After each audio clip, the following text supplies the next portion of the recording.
Hi, everybody. Joe Schmit here. You know, we've all read a ton of business books, but there's a new one out there that really offers a unique perspective, and it's creating a lot of buzz because of its creativity and its content. I'm now joined by the authors of the book, Jack Stahlmann and Mark Foster, and they've written a book called Days of Our Work Lives, The Incredible Journey of an Employee and a Manager. And gentlemen, welcome. Why did you write this book, and what's the goal of this book?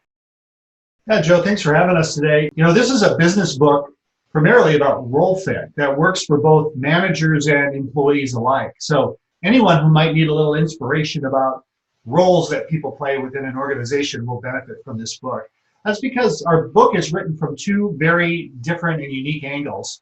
An employee, who is Jack, and a manager's perspective, who is me. And it's really based on our real experiences in corporate America. Yeah, and it's a quick read too, which if you have an attention span like me is aces. As a corporate speaker, I read a lot of motivational books, and it always bothers me when I have to be motivated just to read the motivational book. So we had that in mind. We wanted it to be a fast read, a night or two. And this is really different than anything anyone's written in the business space. We mentioned there are a million business books out there, but this has a completely different slant on it. You wrote it in a soap opera style. Describe that, and why did you come up to that realization?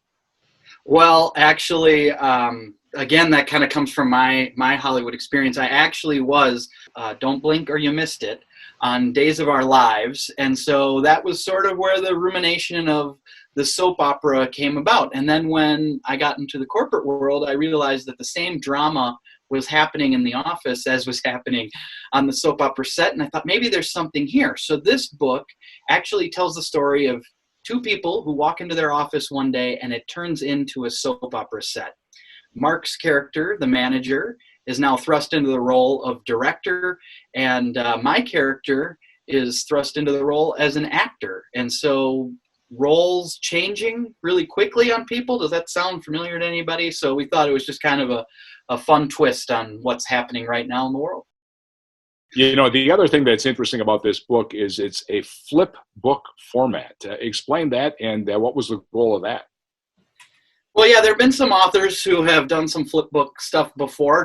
Joe, you know Ross Bernstein, who wrote the book I Love Brett Favre, I Hate Brett Favre. And for those who might not know that, it's a book where half of the book is positive comments about Brett Favre when he was a Minnesota Viking, and you flip it over, and it's all the negative things that those same reporters had to say about Brett Favre when he was a Green Bay Packer. And so I talked to Ross and said, "Can I steal this idea?" And he said, "Well, I don't have that market cornered. I'm not the first person to write a flip book." And that's sort of where the journey began. And it's literally a book that meets in the middle with two covers and two forewords. I've got a million business books of myself. Does the world need another business book? Well, you're right. There are a lot of business books, and there are a lot of books on role fit, and many of them are pretty bad. To us, they all seem the same. So Jack and I both decided, with the many experiences that we've had with role fit issues, we felt it was just an ongoing problem in corporate America. From a manager's perspective, I was always struggling with role fit for staff members throughout my entire career. And I'm sure that that situation continues today with many managers across the U.S. Well, the book gets off to a great start because you have two forwards, you have two authors, you're wrapping it around a soap opera, and you were able to get some soap opera people involved in this. Tell me about the two forwards. Yeah, well, I was fortunate enough to have a couple of neat people in my life. Alice Herson is a dear friend of mine. People know her from Dallas. She played Ellen DeGeneres' mom on the sitcom Ellen. And most importantly for this book, she was a big hitter in soap operas from years past, all the way back to the 60s in The Edge of Night. And at 91 years young, she was willing to help us out and pen the foreword for the actor's side. So from the actor's perspective, they start with Alice Herson. Roy Steinberg is the first producer in Hollywood to give me a chance.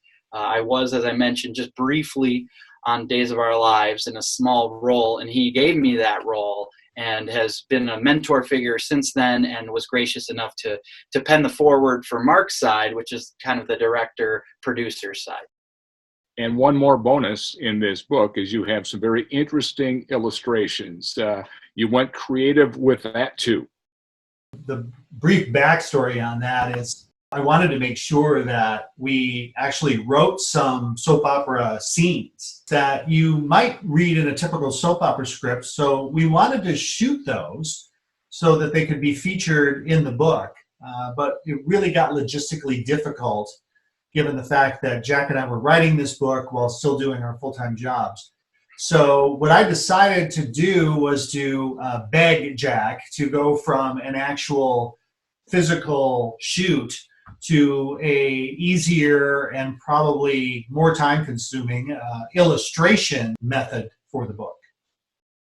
Where can people purchase this book? Where can they get their hands on it?